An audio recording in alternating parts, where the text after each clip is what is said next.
ये क्वेश्चन ज्यादातर छुड़वा दिया जाता है, इसमें एक छोटी सी मिस्टेक है और ये कहकर छुड़वा दिया जाता है कि ये क्वेश्चन गलत है, या फिर कुछ टीचर्स को बहाना मिल जाता है कि ये क्वेश्चन एनसीईआरटी बुक का नहीं है, ये कैपिटल का है, इसलिए इसको छोड़ दो। लेकिन जब ये क्वेश्चन सामने आया है तो इसे करना चाहिए। छुड़वाने का बहाना करने से कोई फायदा थोड़ी ना है, और स्टूडेंट भी ज्यादा सवाल करते नहीं है क्योंकि जब क्वेश्चन सामने आया है और हो सकता है ये क्वेश्चन पेपर में आ जाए, इसलिए क्वेश्चन अगर सामने आया है तो क्वेश्चन को करना चाहिए। अब यहाँ पर अगर कोई गलती है तो ये काम है टीचर का कि इसमें मिस्टेक देखे कि कहाँ पर क्या मिस्टेक है। कुछ टीचर्स को तो मिस्टेक मिलती नहीं है और कुछ बहाना कर देते हैं। मिस्टेक जरी सी है इसके अंदर, यहाँ पर ये माइनस जो है ये प्लस होना है, और पावर का एक रूल है कि यहाँ पर पहली जो पावर होती है ज्यादा होती है, उससे बाद में जो पावर होती है घटती जाती है। थोड़ा एक रूल है मैथ का। यहाँ पर 2 पावर है, यहाँ 2 पावर है, तो देखने से पता चलता है कि मिस्टेक है। यहाँ पर 2 पावर ना होके यहाँ कितनी पावर होनी चाहिए, 2 नहीं होकर के यहाँ पर 3 पावर होनी चाहिए। ये मिस्टेक इसके अंदर। एक तो यहाँ पर ये प्लस आना था माइनस की जगह, और ये 2 पावर ना होकर के 3। अब यहाँ पर इसमें इसने कहा है 2x + 1 जो है ये इसका गुणनखंड है, और अगर ये गुणनखंड है, अगर ये गुणनखंड है तो इसमें जो k है, k की वैल्यू हमें निकाल कर दो। अब k की वैल्यू कैसे निकालेंगे? अगर कोई गुणनखंड है किसी भी बहुपद का अगर एक बहुपद गुणनखंड है तो उसके बराबर में 0 रखो और x की वैल्यू निकालो। x की वैल्यू निकालने के बाद जो भी x की वैल्यू आएगी हर x की जगह पर उसकी वैल्यू रख दो उठा करके, फिर उसको सोल्व करो। जैसे बाकी क्लासेस में, छोटी क्लास में करा है, 8वीं में सोल्व करे समीकरण, उस तरह से सोल्व करो। सोल्व करने के बाद वही रूल्स है, बोर्ड मास का फॉर्मूला, पहले भाग करना है, फिर मल्टीप्लाई, फिर जोड़ना, फिर घटाना है। उन रूल्स को ध्यान में रख करके सोल्व करो, k की वैल्यू खुद ब खुद निकल के आ जाएगी। ये देखो सोल्व करते हैं।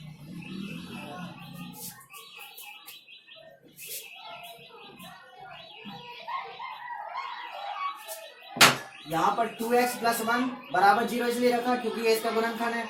यहाँ पर क्या रहेगा, x 2x रख देते हैं, अभी 1 प्लस में है, इधर चला जाएगा, प्लस का माइनस बन जाता है। 2x में क्या कर रहा है, कोई निशान नहीं है तो बीच में मल्टीप्लाई का निशान है, 2x में मल्टीप्लाई कर रहा है, उधर जाएगा तो क्या करेगा,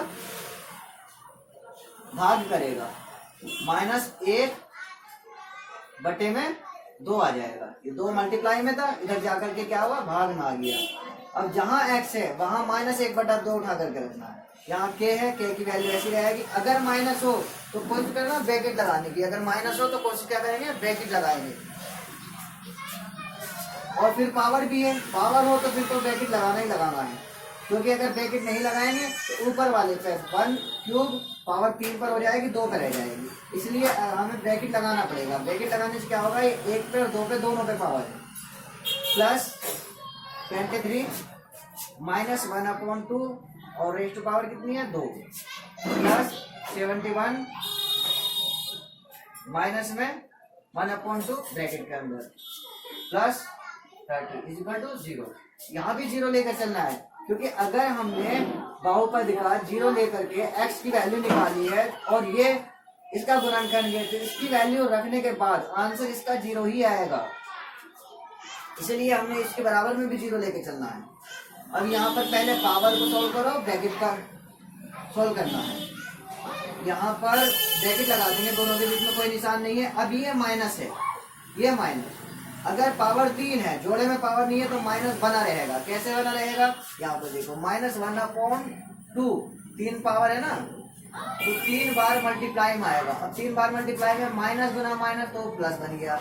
अब ये प्लस फिर से माइनस में गुना करेगा, क्या बनेगा, माइनस।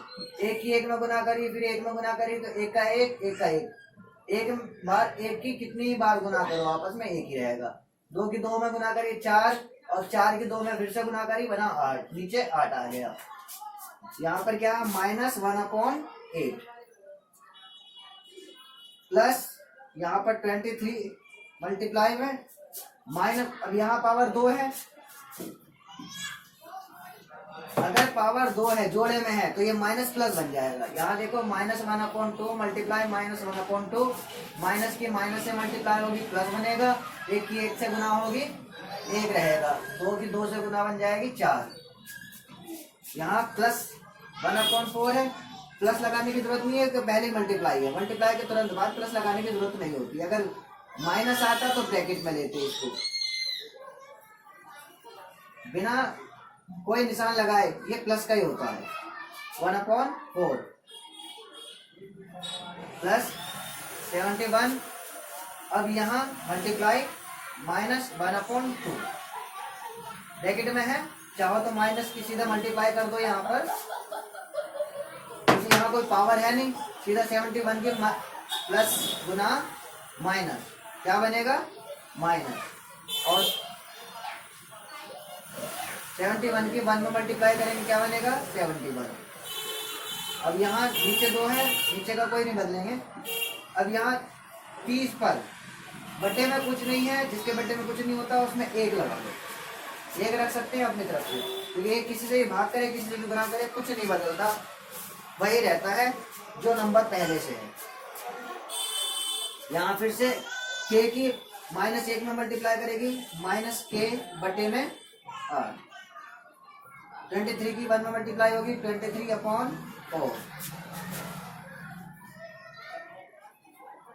-71/2 प्लस 30/1 = 0।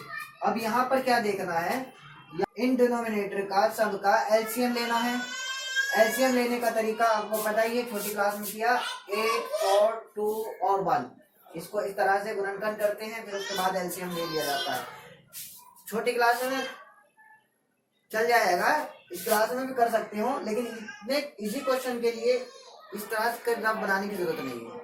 पेपर में इतना टाइम नहीं होता कि इसको इजी क्वेश्चन को भी रफ बना, और रफ बनाने के बाद अगर वहां थोड़ी सी भी मिस्टेक हो गई तो पूरा क्वेश्चन ही गलत हो जाएगा। पेपर में इतना टाइम नहीं होता है, हमको टाइम बचाना है तो डायरेक्ट इसको करेंगे, डायरेक्ट एलसीएम, और डायरेक्ट एलसीएम निकालना आसान है इसके लिए। यहाँ पर 1 है, 2 है, 4 है, 8 है, इनमें सबसे बड़ा नंबर कौन सा है, सबसे बड़ा नंबर 8। अब 8 जो है ये देखना है, ये सभी के पहाड़े में आ रहा है, 4 के पहाड़े में भी आता है, 2 के में भी और 1 के। 8 अगर 8 के टेबल 4, 2 और 1 सभी के टेबल में आता है तो ये 8 ही हमारा एलसीएम है। हम क्या करेंगे, 8 को ही एलसीएम लेंगे, 8 यहाँ पर एलसीएम ले लिया, यहाँ पर एलसीएम। अब यहाँ निशान वही रहेगा, बटे का निशान। अब करना क्या है, करना यह है कि ये जो बटे में है इस बटे की से भाग हो जाएगी, क्या हो जाएगी भाग, भाग करेंगे इसको, भाग करने के बाद जो आएगा उसकी ऊपर वाले में यानी हर में, अंश में, न्यूमरेटर में गुना कर देंगे। 8 की भाग करो, 8 ही कम 8, 1 आया। अब 1 की के में गुना कर दो, 1 की के में गुना करो या किसी में भी गुना करो वही आता है, 1 की के में के कम के आ गया। इसके बाद जैसे हमने इसकी भाग की है सेम वैसे ही अगले वाले की भाग करेंगे। इस 4 की इस 8 में 4 का पहाड़ा पढ़ लोगे, इसकी इसमें 4 ही कम 4, 4 दूनी 8। अब दूनी का कितना आया, दूनी का आया 2, 4 2 8, अब 2 अब 8 2 आया, इस 2 की इसमें मल्टीप्लाई होगी अंश में, यानी नीचे वाले की नीचे वाले से भाग करनी है, फिर ऊपर वाले में गुना करनी है। 4 दूनी 8, दूनी का 2, 2 की 23 में गुना, 23 दूनी 40, प्लस का 40 है, ये आया।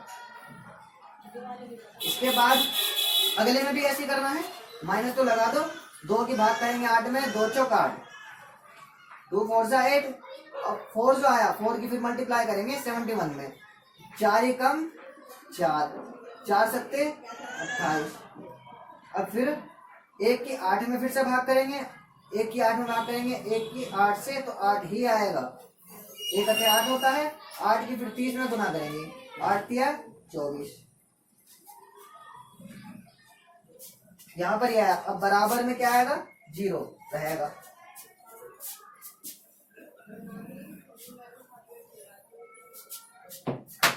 अब करना क्या है, इसमें जो प्लस वाले हैं, एक ये वाला प्लस वाला है 46 और एक ये वाला प्लस वाला है 240, 240 और 40, 240 46 कितना हो गया, 286 हो गया। प्लस वाले को जोड़ देंगे, माइनस वाला अलग रहेगा। अच्छा ये माइनस का 284 है, के माइनस का, ये अल्फाबेट और ये नंबर जुड़ते नहीं है, आपस में नहीं जुड़ते हैं, अलग रखे हैं, अलग ही रखे रहेंगे। माइनस के पहले रहेगा, फिर उसके बाद कितना है 46, 240 प्लस का 286, ये कितना है 284, माइनस का 284, माइनस 284। अब यहाँ बटे में क्या है 8, 8 क्या कर रहा है, भाग कर रहा है, बराबर से राइट साइड में जाएगा, बराबर से उधर, तो 8 जीरो से क्या करेगा, मल्टीप्लाई, गुना कर देगा। 8 की कितने गुना होगी, 8 की होगी 0 में गुना। अब 8 की 0 में गुना होगी, क्या रहेगा 0, तो डायरेक्ट यहाँ पर क्या रख देते हैं 0 बराबर 0, 0 से किसी की भी गुना करो 0 ही रहता है। अब यहाँ माइनस के 286 प्लस का है, 284 माइनस का है। 286 बड़ा है, प्लस का तो प्लस का ही रहेगा, 286 में से 284 जाएगा, अलग अलग दिशा में तो घट जाता है, प्लस का 2 बराबर 0। अब यहाँ क्या है माइनस के 2 प्लस का है, राइट में जाएगा, माइनस का 2 बन जाएगा। अब ये माइनस का और ये माइनस का दोनों एक दूसरे से भाग करके प्लस बन जाएंगे। 2 माइनस ये उधर जा करके इस माइनस से भाग कर देगा और ये प्लस, या फिर एक माइनस की दोनों से भाग कर दो तब ये माइनस, माइनस से माइनस खत्म कर दो, बचेगा क्या के बराबर 2 ही इसका आंसर है, के की वैल्यू 2 है। आसान इजी है क्वेश्चन, कोई बड़ी बात नहीं है इसमें करना। थोड़ी सी मिस्टेक थी इस क्वेश्चन के अंदर। क्या मिस्टेक रही, एक तो पावर शुरू में 2 दे रखी थी जो कि पावर कितनी होनी चाहिए 3, और एक माइनस दे रखा 23 से पहले माइनस था जो कि क्या होना चाहिए प्लस का होना चाहिए। इस तरह के और क्वेश्चन जो कोई मिस्टेक हो क्वेश्चन में या फिर टफ क्वेश्चन हो, उस क्वेश्चन को इजी करके और ठीक करके करेक्ट करके मैं इजी उस क्वेश्चन को इजी तरीके से वीडियो बना करके अपलोड करता रहूंगा। तो आपको करना क्या है, सब्सक्राइब कर लो, जैसी वीडियो बनाऊंगा जैसी अपलोड होगी वो आपके पास तुरंत पहुंच जाएगी।